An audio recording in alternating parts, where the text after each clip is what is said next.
ইনকিলাব মঞ্চের মুখপাত্র শরীফ ওসমান হাদির গ্রামের বাড়ি ঝালকাঠির নলছিটিতে চুরির ঘটনা ঘটেছে বলে নিশ্চিত করেছেন নলছিটি থানার ভারপ্রাপ্ত কর্মকর্তা আরিফুল আলম। শুক্রবার দিবাগত রাতে নলছিটি উপজেলার পৌর এলাকার ৪ নং ওয়ার্ডে অবস্থিত বাড়িতে এ চুরির ঘটনা ঘটেছে।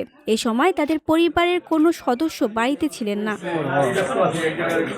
প্রতিবেশী গোলাম কিবরিয়া রিয়াজ জানান, ভোর রাতে নামাজের জন্য বের হলে শরীফ ওসমান হাদির বাড়ির পেছনে দুজনকে দেখতে পেয়ে তাদের সন্দেহ হলে দাঁড়াতে বললে তারা দৌড়ে পালিয়ে যায়।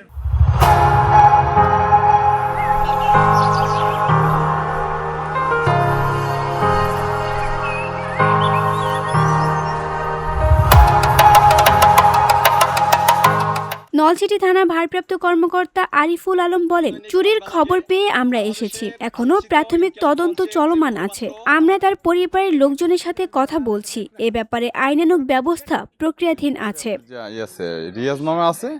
VOD Bangla news desk. ধাওয়া করছে পরে এখান থেকে গেট ওভারটেক করে পালাইছে। এখন